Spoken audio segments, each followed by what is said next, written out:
ছাত্ৰ ছাত্ৰীসকল আজি আলোচনা কৰিম ক্লাছ 7 অনুশীলনী 2 এৰ 10 নম্বৰ প্ৰশ্নৰ পৰা 10 নম্বৰ প্ৰশ্ন কৈছে কোনো পৰিমাণৰ ধন 10:11 অনুপাতত ভগোৱা সৰু ভাগটোত 750 টকা পৰিল মুঠ ধনৰ পৰিমাণ কিমান আৰু আনটো ভাগত কিমান পৰিব ওলাব লাগে কাৰণ আমাক কোনো পৰিমাণৰ ধনৰ অনুপাতটো দিয়া আছে আৰু সৰু ভাগটোত 750 টকা পৰিল আমি মুঠ ধনৰ পৰিমাণ আৰু আনটো ভাগত কিমান পৰিব হেতু ওলাব লাগে ঠিক আছে চাবা দিয়া আছে ভাগ দুটাৰ অনুপাত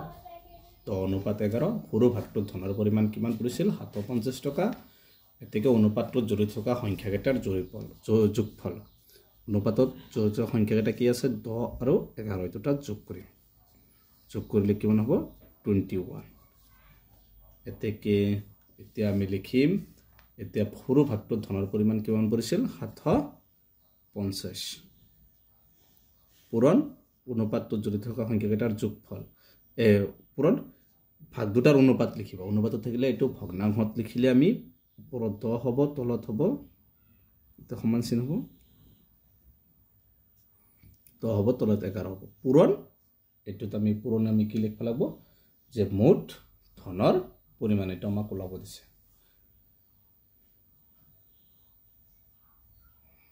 মুঠ ধনৰ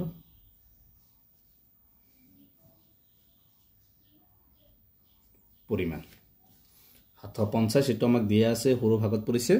তে 750 সমান অনুপাতটো সদায় ভগ্নাংশত লিখিবা 3 টো আগত লিখিবা তাৰ পিছত 11 টো ইনটু মুঠ ধনৰ পৰিমাণ এবাৰ চাবা 750 এখিনি ইয়াত পূৰণ হৈ আছে ফাৰানলে কি হ'ব হৰণ হলে কি হ'ব উলটাই যাব পূৰণ দিয়াৰ লগে লগে যেটো হৰণৰ ঠাইতে পূৰণ দিলে উলটাই যাব 11 টো ওপৰত যাব আৰু 10 টো তলত আহিব ইন ইকুৱেলি ফালে থাকিল কি মুঠ ধনৰ পৰিমাণ বা মুঠ টকা লিখিলেও হ'ব এত কি কৰিবা এই তলত 21 হ'ব যোগফলটো আৰু তলত ইয়াতো কিমান হ'ব 21 হ'ব তোমালে দেখে যে ভাগ অনুপাতটো জড়িত সংখ্যাটাৰ যোগফলটো তলত হ'ব আৰু ওপৰত হ'ব ভাগ দুটাৰ অনুপাত প্ৰথম অনুপাতটো লিখিবা এবাৰ চাবা 0 দি 0 কেনসেল তেতিয়া হলে কি হ'ব 75 ৰ লগত 21 পূৰণ কৰিবা 5 7 2 5 গুণ 10 2 7 গুণ 14 কে 5 7 5 1 কিমান হৈছে 1575 ইকুৱেল এটো হৈছে মুঠ ধনৰ পৰিমাণ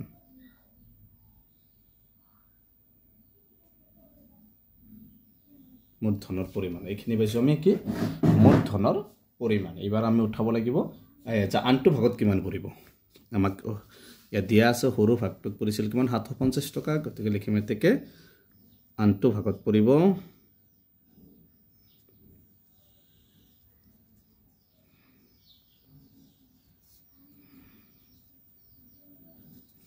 আনটো ভাগত পৰিব সমান তো মুঠ ধনৰ পৰিমাণ কিমান হৈছে 1575 টকা বিয়োগ সৰু ভাগটোত কিমান পৰিছিল 750 তে আমি মুঠ ধনৰ পৰা এখিনি বিয়োগ কৰিলে আমি আনটো ভাগত কিমান পৰিব আমি ওলাই যাব তে বিয়োগ আমি কি কৰিম 750 টো বিয়োগ কৰিম 5 7 ৰ পৰা 5 গলে 2 কিমান হ'ব 825 টকা গতিকে আনটো ভাগত পৰিব 825 টকা এটো হৈছে আমাৰ 10 নম্বৰটোৰ আনসাৰ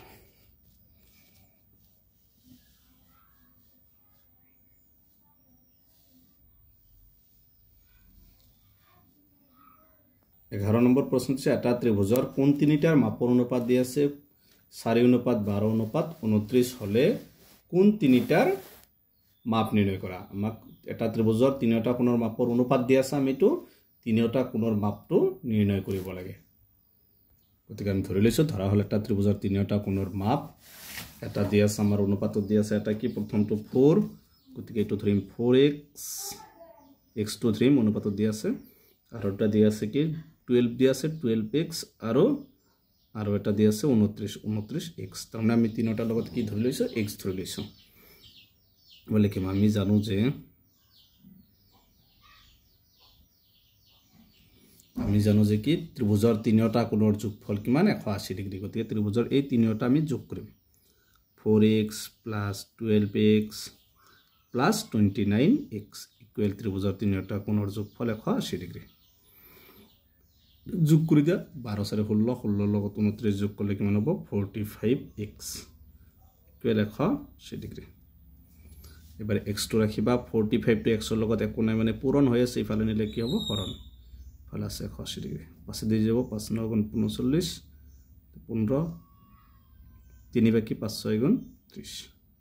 9 4 গুণ কিমান 36 গতিকে আমি x মানে কিমান পাইছো 4 এতেকে আমাৰ ত্ৰিভুজৰ তিনিটা কোণৰ মাপ প্ৰথমটো আমি কি ধৰিছিলো এতেকে লিখিবা এতেকে এটা ত্ৰিভুজৰ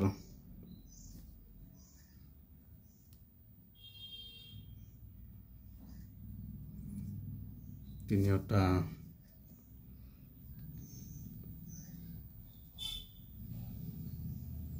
মাপ সমান প্ৰথমটো কিমান ধৰিছিলো যে 4x 4 ৰ লগত x টো আমি পূৰণ কৰিম 4 * x x মানে কিমান 4 তে 4 4 গুণ 16 16 ডিগ্ৰী তাৰ পিছতটো আছিল 12x x মানে 4 12 4 গুণ কিমান 48 ডিগ্ৰী আৰু এটা ধৰিছিলো কিমান 29 29 * 4 34 ৰ 6 4 2 8 8 কে 8 3 11 গতিকে এটো হল 116 ডিগ্ৰী গতিকে এটা হৈছে 16 ডিগ্ৰী এটা 48 ডিগ্ৰী এটা হৈছে 116 ডিগ্ৰী গতিকে এটো হৈছে 11 নম্বৰটোৰ आंसर একদম সহজ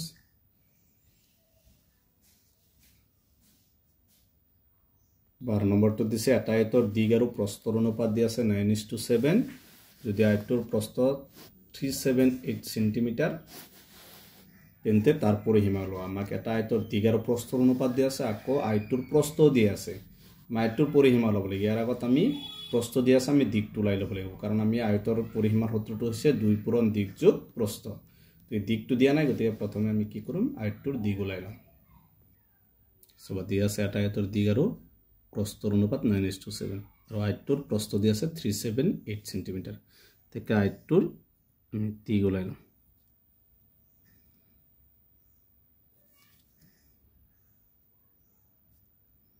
আয়তৰ দিগ সমান প্রস্থ আছে 78 ইনটু ভগ্নাংশত এটো অনুপাতত থাকিলে ভগ্নাংশটো এনেকৈ হ'ব 9/7 প্ৰথমটো ওপৰত দ্বিতীয়টো তলত এবাৰ চাবা যদি আমি কাটাৰি কৰিম হাতে দি কেইবাৰ যাব 5 গুণ 35 5 বাৰ যাব গতিকে কিমান বাকি থাকে 2 2 লা 27 28 7 4 গুণ 28 কিমান হল 54 আৰু 9 পূৰণ কৰিব 9 4 গুণ কিমান 36 7 3 9 5 গুণ 45 45 3 কিমান হ'ব 48 এতিয়া আমি কি পাইছো আয়তৰ দিগ পাইছো এতিয়া আমি ওলাব লাগে আয়তৰ পৰিসীমা এতেকে আয়তৰ পৰিসীমাৰ সূত্ৰটো হৈছে 2 পূৰণ দিগ যোগ প্ৰস্থ আয়তৰ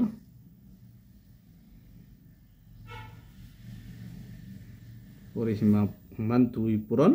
দিগ যোগ প্ৰস্থ তে দিগটো আমি কিমান পাইছো 486 প্লাস প্ৰস্থটো কিমান 378 2 পূৰণ এই দুটা যোগ কৰিব লাগিব এতিয়া দুটা যোগ কৰিলে হ'ব 46378 14 7 15 কে 16 7 8 কিমান হ'ব 864 এবারে এখানে আৰু কি 2 এৰ লগত কি হ'ব পূৰণ কৰিব লাগিব 2 4 গুণ 8 2 6 গুণ 12 12 ৰ 2 2 গুণ 16 কে 17 কিমান হ'ব 1728 সেন্টিমিটার এটো হৈছে 12 নম্বৰটোৰ आंसर গতিকে এইটো ভিডিওত 10 11 আৰু 12 নম্বৰটো সমাধান কৰা হ'ল আজি ভিডিওটো এখিনি তোমালোকে ভিডিওটো লাইক কৰিবা চেনেলটো সাবস্ক্ৰাইব কৰিবা থ্যাংক ইউ